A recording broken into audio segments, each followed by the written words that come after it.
வேலையும் இழுத்து போட்டுல பார்த்தா இப்ப 200 ரூபாய் நெக்லஸ் சொன்ன உடனே எப்படி வாயை பளந்துக்கிட்டு நிக்கான்னு பாரு. மைனி போயிட்டு வரட்டா? Tata bye bye. அடி பாவி, ஒரு 200 ரூபாய் நெக்லஸ் வச்சு என்ன பழி வாங்கிட்டாளே.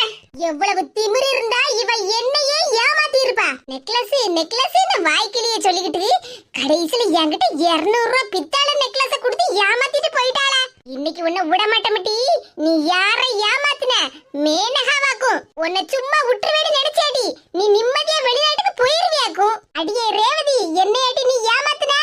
என் கையால உனக்கு 4 அறைய கொடுத்தாதான் எனக்கு நிம்மதியா இருக்கும். நான் வாரமுடி. ரேவதி, மர்மவே அங்க ஏர்போர்ட்ல வந்து நிப்பார்ல மக்கா. ஆனா பெரியம்மா, நான் கிளம்பும்போது ஃபோன் பண்ணி சொல்லிருவேன். அவங்க நேரா அங்க ஏர்போர்ட்டுக்கு வந்துருவாங்க. சரி மக்கா, இல்ல ஒத்தையில போறியே அதனால தான் கேட்டேன் பாத்துக்க. என்ன பெரியம்மா, வரும்போது அவர் அங்க இருந்து ஃளைட் ஏத்தி விட்டாரு. நானும் ஒத்தையில தான் இங்க வந்தேன். அதே மாதிரி இப்ப ஒத்தையிலே போயிர போறேன். ஒண்ணும் பிரச்சனை இல்ல. சரி மக்கா, தேவையான பொருள் எல்லாம் எடுத்து வச்சிட்டேல? ஆமா பெரியம்மா, எல்லா பொருளையும் எடுத்து வச்சாச்சு. ராத்திரி 7 மணிக்கு மேல கிளம்பினா போதும்ல? ஆமா பெரியம்மா, 7 மணிக்கு மேல கிளம்பினாலே போதும். சரி, அப்ப அதுக்கு முன்னாடி அண்ணன் வந்துருவாம்ல, அவன் கொண்டு ஒண்ணு ஏர்போர்ட்ல கொண்டு விட வருவான். ஆமா, ஏர்போர்ட்ல கொண்டு போய் விடுறதுக்கு இவங்களுக்கு ஒரு ஆளு. அடியே ரேவதி, உனக்கு எவ்வளவு திமிரு இருந்தா நீ என்னையே ஏமாத்துவா? மைனி, வார்த்தை அளந்து பேசுங்க. நான் ஒண்ணும் உங்களை ஏமாத்தல. ஆமா, ஏமாத்தல. நெக்லஸ் நெக்லஸ்னு சொல்லிக்கிட்டு கடைசில 200 ரூபாய் நெக்லஸ் என் கையில கொடுத்துட்டு போனியே, அப்ப அதுக்கு பேர் ஏமாத்து வேலை இல்லையா? இங்க பாருங்க மைனி, தேவையில்லாதத பேசிட்டு இருக்காதீங்க. ஆமாடி, உனக்கு தேவையில்லாததுதான். இங்க பாரு மேனகா, உன் வேலையை மட்டும் பாரு. அவ ஊருக்கு கிளம்புறதுக்கு நிக்க. அவ ஊருக்கு போட என்ன, போகாட்டி போட எனக்கு என்ன? பேசாம இருக்க மாட்டியா நீ? பெரியம்மா, இதுல நீங்க தலையிடாதீங்க. நீங்க போய் ரெஸ்ட் எடுங்க. ஆமா, தங்கச்சி மகா சொல்லுதல்ல, அத கேட்டுக்கிட்டு அப்படியே போய் ரெஸ்ட் எடுங்க. இங்க பாருங்க மைனி, உங்களுக்கும் எனக்கும் தான் பேச்சு. இதுல பெரியம்மாவை பத்தி என்ன பேசிட்டு இருக்கீங்க? ஏதாவது ஒண்ணு சொன்ன உடனே உங்க 2 பேருக்கு அப்படியே கோவம் பொத்துக்கிட்டுலாம் வருது. ஆமா மைனி, இல்லாததையும் பொல்லாததையும் சொன்னா யாருக்கா இருந்தாலும் கோவம் வரத்தான் செய்யும். பெரியம்மா, நீங்க போய் ரெஸ்ட் எடுங்க. நான் கொஞ்சம் தனியா பேசணும். ரேவதி, இவ பேசுதெல்லாம் சரியில்லை. அப்புறம் சண்டை ஏதாவது வந்துற போகுது. அதெல்லாம் நான் பாத்துக்கிட்டேன் பெரியம்மா. நீங்க உள்ள போய் ரெஸ்ட் எடுங்க. என்ன வருது வராம அந்த மேனகா. எனக்கு வர கோவத்துக்கு இவளையெல்லாம் அந்த தேங்காவை அம்மில வச்சு இடிப்பாங்கல்ல, அதே மாதிரி இடி இடிச்சு போடணும் போல இருக்கு. தனியா பேசுறதா இருந்தா வேற எங்கயாவது போய் பேசு. மைனி, தனியா பேசணும்னு சொன்னது உங்க கூட. நான் மட்டும் தனியா பேசுறதுக்கு நான் என்ன பைத்தியமா? ஆமாடி, நீ பைத்தியக்காரி, ஏமாத்துக்காரி, திமிரு பிடிச்சவ. இங்க பாருங்க மைனி, மைனிங்கிற மரியாதையில தான் நான் உங்ககிட்ட பேசிக்கிட்டு இருக்கேன். நீங்களும் அதே மாதிரி பேசுங்க. உனக்கெல்லாம் என்னடி மரியாதை? ஏமாத்துனவளுக்கு மரியாதை கொடுக்கணும்னு அவசியமே இல்ல. இங்க பாருங்க, சும்மா சும்மா ஏமாத்துக்காரின்னு சொன்னீங்கன்னு வச்சுடுங்க, அப்புறம் என்ன பண்ணுவேன்னு எனக்கு தெரியாது. நானா உங்களை எல்லா வேலையும் செய்ய சொன்னேன்? நீங்க தானே ஏன் சம்மந்திகாரி நீ, உனக்காக நான் செய்யறது எல்லாமே என் கடமை, அப்படி இப்படின்னு நீங்க தானே எல்லா வேலையும் செஞ்சீங்க. அது நீ அந்த தங்க நெக்லஸ் என்கிட்ட தருவ அப்படின்னு நினைச்சுக்கிட்டு தான் எல்லா வேலையும் பார்த்தேன். அத தந்துட்டீங்களா? அப்புறம் என்ன? தங்க நெக்லஸ் எனக்கு வர கோவத்துக்கு என்னடி வாங்கின கைய பிடிக்க? பின்ன வாங்கின கைய பிடிக்காம நீங்க அடிப்பேளா? அதன என் கண்ணத்துல வாங்கணுமா? திமிரு பிடிச்சவள. யாரு திமிரு பிடிச்சவ? நீங்களே மைனி. கைய கீழே போடுங்க மைனி. உனக்கு என் கையால 2 அறைய கொடுத்த நம்பி எனக்கு நிம்மதியா இருக்கும். ஓஹோ, நீங்க என்ன அறையியே நான் பாத்துக்கிட்டு சும்மா நிக்கணுமா? நானே அப்பதே இருந்து பாத்துக்கிட்டு தான் இருக்கேன். நான் உங்களை மைனி தான் கூட்டிக்கிட்டு இருக்கேன். ஆனா நீங்க என்னடா என்ன வாட்டி போட்டிட்டு பேசிட்டு இருக்கீங்க? அப்படி தான் பேசுவேன். உனக்கெல்லாம் என்னடி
உன் காலை பிடிச்சி தர தரன்னு இழுத்து கொண்டு போய் வெளியே போடுறதுக்கு எனக்கு ஒரு நிமிஷம் கூட ஆகாதுடி. யாத்தாடி தர தரன்னு இழுத்து கொண்டு போய் வெளியே போட்டுறலாம்ல. இவளை என்னமோ ஏதோல நினைச்சா நம்மள அடி பின்னி எடுத்துட்டாள. ஒரு நேரம் தான் கைய வாங்குனேன். அம்மா எனக்கு கை காலெல்லாம் அக்கக்கா பிரிச்சு எடுத்துறா போலுக்க. நான் எங்க மைனிகாரியா பண்ண வேலையெல்லாம் இவ என்கிட்ட காட்டுதாளே. யாத்தாடி இவகிட்ட கொஞ்சம் ஜாக்கிரதையாவே இருக்கணும். என்ன அந்த பக்கமா திரும்பி அடுத்தது என்ன பண்ணலாம்னு யோசிச்சிட்டு இருக்கீங்களா? ஆமா ரேவதி, அடுத்தது வீட்டு வாசல்ல பெருக்கலாமா இல்லனா துணியை துவைக்கலாமான்னு யோசிச்சிட்டு இருக்கேன். ஆமா நல்லா யோசிப்பா இவ. பாருடி கேமரால நான் எல்லாத்தையும் பார்த்துக்கிட்டு தான் இருப்பேன். எங்க பெரியம்மா கிட்ட ஏதாவது நீ பிரச்சனை பண்ணினேன்னு வச்சிக்க, அடுத்த ஃளைட் ஏறி திரும்ப உங்க வீட்டுக்கு வந்துரும் பாத்துக்க. இல்ல இல்ல ரேவதி, நான் எந்த பிரச்சனையும் பண்ண மாட்டேன். அதான் நான் பார்த்தேன். பெரியம்மா நான் கிளம்புதேன். சரி மக்கா பார்த்து போயிட்டு வா. யாத்தாடி அலையடிச்சு வாஞ்ச மாதிரில இருக்கு. 200 ரூபாய் நெக்லஸ் பண்ணின வேலை என்ன எப்படி எல்லாம் அடி அடின்னு அடிச்சு மிதிச்சிட்டா. எப்பாடா போயிட்டாளா? நாம ஒரு அடி அடிச்சா அவ 10 அடி திரும்பில அடிச்சா.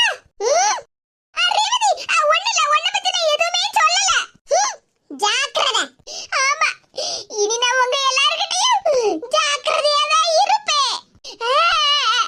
இப்படி என்ன அடிச்சு போட்டு போயிட்டாளே. இந்த விஷயத்தை எங்க அம்மா கிட்ட சொல்லலாமா வேண்டாமா?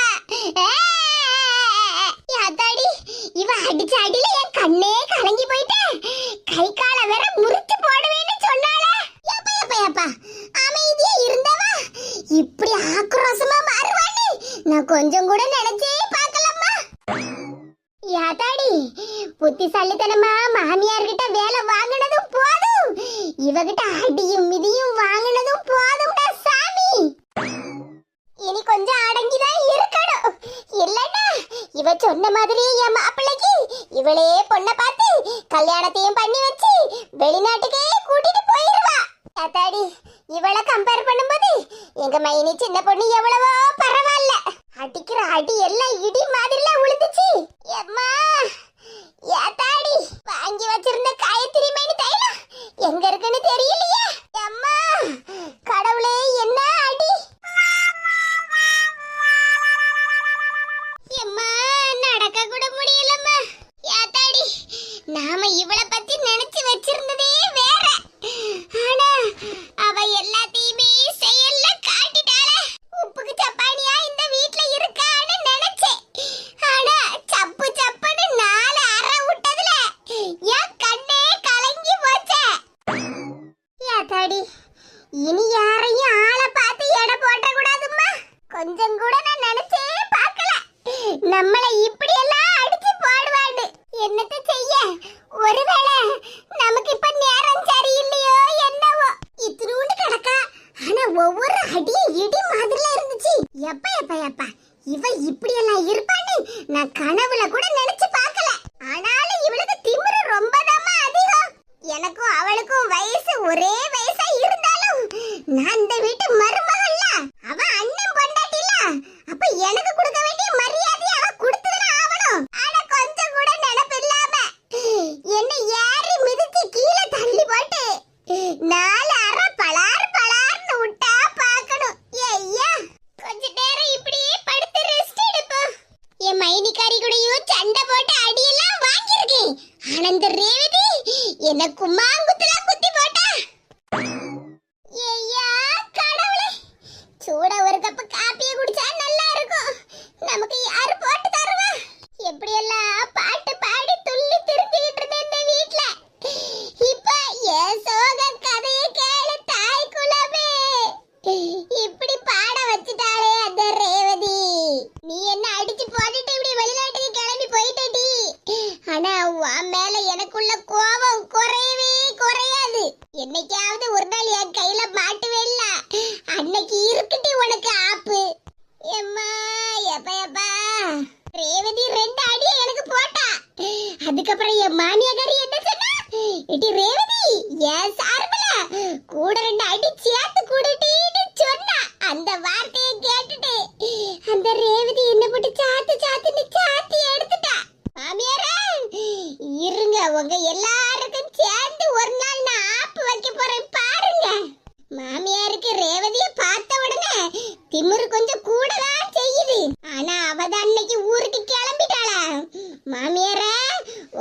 ஒரு கை பார்க்காம நான் விடவே மாட்டேன். எப்பா என்ன எல்லாரும் சேர்ந்து இப்படி புலம்ப வச்சுட்டேளே. வீட்டையும் காலி பண்ண மாட்டேக்கா. மருமக கிட்ட போய் நம்ம வாடகை கேட்க முடியுமா? என்னத்த செய்ய? என் மக மாமியா வீட்டுக்கு போய் 2 நாள் ஆகுது. அடிக்க வெயிலுக்கு இந்த வயசான காலத்துல அங்கேயும் இங்கேயும் என்னால அலைய கிடையாதுல. சரி அப்ப ஒரு வழி பண்ணுவோம். மருமகளா என்ன ஒரு அதிசயம், என் மாமியார் சிரிச்ச முகத்தோட மருமவளேன்ல என்ன கூப்பிடுதாவோ? என்னத்தே கூப்பிட்டியலா? ஆமா மருமகளா உட்காரு. இல்லத்தே என்ன விஷயம்னு சொல்லுங்க, கொஞ்சம் வேலை கிடக்கு பாத்துருங்க. வேலையெல்லாம் அப்புறம் பாத்துக்கலாம் மருமகளா, ஒரு 5 நிமிஷம் உட்காரு. எங்க மாமியாருக்கு பேச்சு தோரணையே இன்னைக்கு வித்தியாசமா இருக்கு. சொல்லுங்க தே. மருமகளா என் மவளுக்கு கல்யாணம் முடிஞ்சு ஒரு 1.5 வருஷம் கிட்ட ஆக போகுதுல. ஆமத்தே, இன்னும் ஒரு 6 மாசம் போச்சுன்னா 2 வருஷம் ஆகும். ஒரு நல்ல விஷயம் பண்ணலாம்னு இருக்க மருமகளா. என்னது நல்ல விஷயமா? அதுவும் எங்க மாமியாரா? என்னதே சொல்ல வரியோ? இங்க பாரு மருமகளா, இதெல்லாம் நீ எடுத்து போட்டு பண்ண வேண்டிய காரியம் தான். ஆனா நீ மறந்துருப்ப பத்தியா? அதனாலதான் உனக்கு ஞாபகப்படுத்தலாம்னு உன்னை கூப்பிட்டேன் பாத்துக்க. மீனகாவுக்கு கல்யாணம் முடிஞ்சு 1.5 வருஷம் கிட்ட ஆகுது. ஆனா நம்ம 2 நேரம் தானே அவளை மறுவீடுக்கு கூப்பிட்டுருக்கோம். எங்க மாமியார் மனசாட்சி கேட்டு பேசுதாவம்மா. ஆமா கல்யாணம் முடிஞ்சு 1.5 வருஷம் ஆகுது. ஆனா ஒரு வாரத்துல 4-5 நாள் இங்க வந்து இருந்துட்டு போறா. அவதான் வாரம் மறுபடியும் வந்து போயிட்டு தானே இருக்கா. மருமகளா அதனாலதான் நாளைக்கு என் மவளையும் மருமகனையும் 3வது மறுவீடுக்கு கூப்பிடலாம்னு இருக்க பாத்துக்க. ஏட்டி நீங்க பேசுறதெல்லாம் கொஞ்சம் நியாயமா இருக்கா? அவ மாமியார் வீட்டுக்கு போய் 2 நாள் தான் ஆகுது, அதுக்குள்ள 3வது மறுவீடுக்கு கூப்பிடணும்னு சொல்லிட்டு இருக்குதியே. இங்க பாரு மருமகளா, நம்ம செய்ய வேண்டிய கடமையை செஞ்சுதானே ஆகணும். இன்னும் நாள் போயிட்டே இருந்தா வச்சுக்கியா அப்புறம் 2 வருஷம் ஆயிரும். 2 வருஷம் ஆகி 3வது மறுவீடு கூப்பிடலன்னு அவ மாமியாக்காரி நம்ம மேல கோவப்படலாம் செய்வாவோ. வாரம் இங்க வந்து கடந்துகிட்டு என் உயிரை வாங்கப்பட்டவளுக்கு மறுவீடு ஒண்ணுதான் கேடு. ஏன் மருமகளா எந்திச்சிட்ட? உட்காரு, இன்னும் கொஞ்சம் பேச வேண்டியது இருக்குல்ல. ஆமா உங்ககிட்ட எல்லாம் பேசியே தான் என் ஜீவன் எல்லாம் போகுது. ஏன் மருமகளா இப்படி கோவப்படுதா? நீ செய்ய வேண்டிய கடமை தானே உனக்கு ஞாபகப்படுத்தினேன். ஆமா இவ்வளவு நாளா நான் செஞ்ச கடமை எல்லாம் போதும். இனி நான் என் வாழ்க்கையை நான் நல்லபடியா வாழாண்டாமா. சின்ன பண்ணு என்னாச்சு உனக்கு? எதுக்கு இப்படி எங்க அம்மா கிட்ட கோவமா பேசிட்டு இருக்கா? பாரு மக்கா, நான் உன் பொண்டாட்டி கிட்ட நல்லதா எடுத்து சொல்லிட்டு இருக்கேன். அவ என்னடானே என்கிட்ட கோவமா பேசிட்டு இருக்கா. ஆமா நல்லதுதான் எடுத்து சொல்லிக்கிட்டு இருக்காவோ. ஏங்க உங்க அம்மா நாளைக்கே உங்க தங்கச்சியும் மாப்பிளையும் 3வது மறுவீடுக்கு இங்க வர சொல்ல போறாவலாம். ஆமா மக்கா, உன் தங்கச்சி என்ன 3வது மறுவீடு நம்ம கூப்பிடவே இல்ல பத்தியா? அதனாலதான் நாளைக்கே வர சொல்லலாம்னு இருக்க பாத்துக்க. ஏமா உனக்கு கொஞ்சமாவது அறிவு இருக்காமா? யாவல உன் பொண்டாட்டி தான் சத்தம் போடுறான்னா நீ என்கிட்ட சத்தம் போட்டுட்டு இருக்க? பின்ன தங்கச்சி அவ மாமியார் வீட்டுக்கு போய் 2 நாள் தான் ஆகுது, அதுக்குள்ள மறுவீடுக்கு கூப்பிடுதேன்னு சொல்லிக்கிட்டு இருக்கா. ஆவல என் பிள்ளைய பார்த்து 2 நாள் ஆகுது. அவளை நம்ம வீட்டுக்கு 2 நாள் வர சொல்லி நல்ல சாப்பாடுலாம் செஞ்சு எடுத்து கொடுக்கலாம்ல. அதுக்கு தான் சொல்றேன். பேசாம இருங்கம்மா. 2 மறுவீடு கூப்பிட்டதே பெரிய விஷயம், இதுல 3வது மறுவீடு வரைக்கும் கூப்பிடணுமாக்கும். இங்க பாருங்க உங்க அம்மா நினைக்கிறதெல்லாம் சரிப்பட்டு வராது சொல்லிவிட்டேன். ஆமா அவங்க வருவா, அவளுக்கு வடிச்சு கொட்டிட்டு கிடக்குது. நான் ஒண்ணு இந்த வீட்டு வேலைக்காரி இல்ல. ஆமா என் மவளும் மருமகனும் மறுவீடுக்கு வந்தாவனா நீ தான் சமைச்சு தரணும். பாத்தீங்களா உங்க அம்மாவுக்கு பேச்ச? நானே எவ்வளவு கஷ்டப்பட்டு உங்க தங்கச்சியை மாமியார் வீட்டுக்கு அனுப்பி வச்சிருக்கேன்னு தெரியுமா? உங்க அம்மா என்னடா மறுவீடுக்கு கூப்பிடுதே அப்படி இப்படின்னு சொல்லிட்டு கிடக்காவோ. இதெல்லாம் சரிப்பட்டு வராதுங்க, இதெல்லாம் சரிப்பட்டே வராது. உங்க தங்கச்சியை உங்க அம்மா மறுவீடுக்கு கூப்பிடுதாவோ கூப்பிடாம போறாவோ எனக்கு என்ன? ஏங்க ஒரு 2000 ரூபாய் இருந்தா தாங்க. இடி எனக்கு சம்பளமே திங்கக்கிழமை தாண்டி வரும், நீ இப்ப 2000 ரூபாய் கேக்கா? எங்க நீங்க எங்க வாங்குவீங்கன்னு எனக்கு தெரியாது. எனக்கு 2000 ரூபாய் தாங்க. உங்க தங்கச்சி இங்க மறுவீடுக்கு வந்துட்டு போறது வரைக்கும் நான் எங்கேயாவது டூருக்கு போயிட்டு வரேன். குழுவில இருந்து எல்லாரும் டூருக்கு போறாவலாம். எனக்கு 2000 ரூபாய் மட்டும் தாங்க. மக்கா மாணிக்கம், அப்ப தங்கச்சியை வேணா அடுத்த மாசம் மறுவீடுக்கு கூட்டி விடலாம். குழுவில இருந்து டூருக்கு போறாவல்ல, எனக்கு ஒரு 2000 ரூபாய் சேர்த்து கொடு. நானும் மறுபடியும் போயிட்டு வரோம். இவங்க தொல்லை தாங்க முடியாம டூருக்கு போலாம்னா கூடவே நானும் வாரேன்ல சொல்லுதாவோ. பேசாம இருமா. வெயில்ல இங்க பக்கத்துல உள்ள கடைக்கே போக முடியலையா, டூருக்கு போறாவலாம் டூருக்கு. ஏம்ல உன் பொண்டாட்டி மட்டும் டூருக்கு போறேன்னு சொல்லுதா? அப்ப நான் போக கூடாதா? சின்ன பண்ணு ரூபாலாம் என்கிட்ட எதுவும் இல்ல. இப்ப டூருக்குலாம் நீ எங்கேயும் போக வேண்டாம். ஆமா நான் எங்கேயும் போகாம வீட்லயே உட்காந்துக்கிட்டு சோத்த பங்கிக்கிட்டு வீட்டு வேலையே பாத்துக்கிட்டு இருக்க சொல்லுதேலா. என்ன சின்ன பொண்ணு இப்படி சொல்லுதா? நீ இல்லாம நான் மட்டும் வீட்டுல எப்படி ஒத்தையில இருப்பேன்? ஏன் உங்க அம்மா இருக்காவோ, நாளைக்கு உங்க தங்கச்சியும் மாப்பிளையும் வரப்போறாவோ, அப்புறம் என்ன? சின்ன பொண்ணு அப்படி எல்லாம் சொல்லாத. என்ன இருந்தாலும் என்ன விட்டுட்டு நீ ஒத்தையில டூருக்கு போவாத. உங்ககிட்ட எல்லாம் பேச்சு எனக்கு என்னத்துக்கு? நான் போய் டூருக்கு எப்ப போறாவன்னு போய் விசாரிச்சுட்டு வரேன். சின்ன பொண்ணு சின்ன பொண்ணு என்னடா சின்ன பொண்ணு ஜாம் பண்ணிட்டு கிடக்கா? பேசாம இருமா. எங்களை கொஞ்சமாவது நீ நிம்மதியா இருக்க விடுதியா? எந்த நேரம் பார்த்தாலும் என் மவான்னு அவளை பத்தி மட்டுமே பேசிக்கிட்டு இருக்கா. நானும் உன் மவன் தானே, நானும் நல்லா இருக்கணும்னு ஏமா நினைக்கவே மாட்டேக்கா? ஏல நீ இங்கே தானே இருக்கா? உன் தங்கச்சி மாமியார் வீட்டுக்கு போய் 2 நாள் ஆகுதுல. அதனால தான் அவளை பார்த்து பேசணும்னு நினைச்சேன். இங்க பாருங்கம்மா, தங்கச்சி இப்பெல்லாம் மறுபடியும் ஒண்ணும் கூப்பிட முடியாது. வேணும்னா அத உங்களுக்கு போன் வாங்கி கொடுத்துருக்கோம்னா அதுல வேணா போன் பண்ணி அவகிட்ட பேசுங்க. எவ்வளவு நேரம் வேணாலும் பேசுங்க. இல்ல என் மவளங்க நான் வரவ போயிடு நீங்க நினைச்சேன்னு வச்சுக்கிடுங்க. நான் என் மாமியா வீட்டுக்கு போயிருவேன். மனுஷனை யாராவது நிம்மதியா இருக்க விடுதாவளா? பொண்டாட்டி பேச்சு கேட்டு போறான் பாரு. சரி இப்போ இவன் சொன்ன மாதிரி போன் பண்ணியாவது பேசுவோம் என் மவகிட்ட. சோதடை மேல் இத்தோட போது படா சாமி. இந்த நேரத்துல நமக்கு யாரு ஃபோன் பண்றாங்க? என் தாய் குலம்ல ஃபோன் பண்ணுது. எங்க அம்மா கிட்ட இங்க நடந்ததே எல்லாம் சொல்லலாமா வேண்டாமா? சம்மந்திக்காரி கையால அடியும் மிதியும் வாங்கினேன்னு எங்க அம்மா கிட்ட சொன்னா எவ்வளவு அசிங்கமா இருக்கும். வேண்டாம், எங்க அம்மா கிட்ட சொல்லாண்டா. ஹலோ எம்மா, நல்லா இருக்கியா மக்கா? எனக்கு என்னம்மா, நல்லா இருக்கேன். இந்த வீட்டு ராணி இல்ல இல்ல மகாராணி. என்ன மக்கா சொன்னா? மகாராணி மாதிரி இருக்கியா? ஆமாம்மா, நான் இந்த வீட்டு மகாராணி மாதிரில இருக்கேன். நீ எனக்கு சொல்லி தந்த மாதிரி தான் நான் நடந்துக்கிடுவேன். அப்படியே மக்கா, ரொம்ப சந்தோஷம். என் மாமியார போட்டு என்ன வேணும் வேலை வாங்குறது தெரியுமா? அப்படியே மக்கா? ஆமாம்மா, அதான் மகாராணின்னு சொன்னோம்ல. நான் சொன்ன எல்லா வேலையும் எங்க மாமியார் பாப்பாவோ. நான் நல்லா ஹாயா உட்கார்ந்துகிட்டு வேளா வேலைக்கு நல்லா சாப்பிட்டுக்கிட்டு ஜாலியா இருக்கம்மா. இப்ப நமக்கா என் மனசு குளுகுளுன்னு இருக்கு. நீ கவலையே படாதம்மா. வா மகான்னா எப்படி நடந்துக்கிடணும், யார்கிட்ட எப்படி வேலை வாங்கணும்னு எனக்கு நல்லா தெரியுமா. அதான பார்த்தேன். என் மவனா சும்மாவா? இப்ப இருக்க மாதிரியே உன் மாமியாரி உன்கிட்ட அடங்கியதான் இருக்கணும். சரிம்மா, அதான் நான் பாத்துக்கிறேன். எம்மா, உனக்கு ஒண்ணு தெரியுமா? என் சம்மந்திகாரி ரேவதி இருக்கால, அவ வெளிநாட்டுக்கு கிளம்பி ஓடியே போயிட்டா. அப்படியே மக்கா, கிளம்பி போயிட்டாளா? ஆமா, நான் இங்க வந்த 2 நாள்ல பயந்து அடிச்சு ஓடியே போயிட்டாள்ல. அவளுக்கு என்ன கண்டாலே ஒரே பயம். அப்படி நமக்கு பயப்பட வைக்கணும். இப்படி என்ன பார்த்து பயப்படுவான்னு தெரிஞ்சிருந்தா வந்த அன்னைக்கே அவளை இங்க இருந்து கிளப்பி இருப்பேன். சரி, போனா போறா, அத கிளம்பிட்டாள்ல. இனி நீ நிம்மதியா இரு. ஆமாம்மா, இனி எல்லாமே ஏன் ராஜ்யம் தானே. நான் இவ்வளவு நாள் இங்க மாமியார் வீட்டுல இல்லாம இருந்தேன் பத்தியா? அதனாலதான் அந்த ரேவதி திமிர் எடுத்து போய் இருந்தா. இப்ப நாங்க வந்துட்டோம்ல, என்ன பார்த்து பயந்து ஓடியே போயிட்டா. இனிமேல் அவ இந்த பக்கமே வரமாட்டா. ஆமா, அவளுக்கு தான் மாப்பிள்ளை வீடு வெளிநாட்டுல இருக்கலாம். அவ அங்கனே இருந்துட்டு போறா. ஏமா, என் போன்ல சார்ஜ் கம்மியா இருக்கு பத்துக்க. நான் சார்ஜ் போட்டுக்கிட்டு ஒரு 1/2 மணி நேரம் கழிச்சு கூப்பிடுவேன். என்ன? சரி மக்கா, நீ இவ்வளவு நேரமா நீ சொன்னதை கேட்டு எனக்கு எவ்வளவு சந்தோஷமா இருக்கு தெரியுமா? போன்ல சார்ஜ் போட்டுக்கிட்டு ஒரு 1/2 மணி நேரம் கழிச்சு என்ன கூப்பிடு. என்ன? சரிம்மா. யாத்தாடி, நான் எவ்வளவு நேரம் தான் அடி வாங்கினதே எல்லாம் மறைச்சு மறைச்சு பேச. என் சம்மந்தியாரி ஊருக்கு கிளம்பி போயிட்டா. ஆனா என் மாமியாரி இங்க வீட்டுல தானே இருக்கா.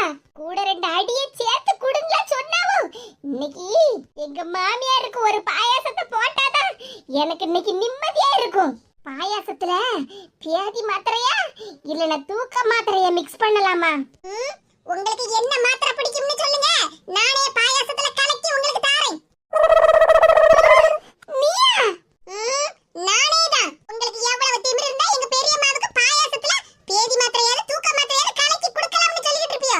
ரேவதி, அது வந்து என்ன மைனி, நான் ஊருக்கு கிளம்பிட்டேன்னா திமிர்ல ஆடுதேளோ? அது அப்படி எல்லாம் ஒண்ணு இல்ல. உங்க அம்மா கிட்ட போன்ல பேசிக்கிட்டு இருந்தத நாங்க 2 பேரும் கேட்டுக்கிட்டு தான் இருந்தோம். ரேவதி, அது எல்லாம் போய் எங்க அம்மா வருத்தப்பட கூடாதுல, அதனால தான் அப்படி மாத்தி பேசினேன். வாயில இருந்து வர்றது அவ்வளவு பொய் தானே? ஆமா, உனக்கு தான் ஃளைட்டுக்கு நேரம் ஆயிட்டுல, சீக்கிரமா கிளம்பு. ரொம்ப தான் அக்கறப்படாதே மைனி, எனக்கு ஃளைட் கேன்சல் ஆயிட்டு. என்னது, கேன்சல் ஆயிட்டா? ஆமா, இனி அடுத்த மாசம் தான் என் மாப்பிள்ளை எனக்கு டிக்கெட் போட்டு தந்திருக்காரு. அதனால இன்னும் 1 மாசத்துக்கு நான் இங்க தான் இருக்க போறேன். என்னது, இன்னும் 1 மாசத்துக்கு நீ இங்க தான் இருக்க போறியா? ஏன், நான் சொன்னது உங்க காதுல விழலையா? திரும்பவும் ஏதாவது வேண்டாத வேலைய பாத்தியா? அடிக்க வெயிலுக்கு கஞ்சி வத்தல் மாதிரி உங்களை மொட்டை மாடியில காய வச்சிரும் பாத்துடுங்க. ஜாக்கிரதை. வாங்க பெரியம்மா, நாம போவோம். திமிரு பிடிச்சவா எவ்வளவு அடி வாங்கினாலும் திருந்தவே மாட்டா.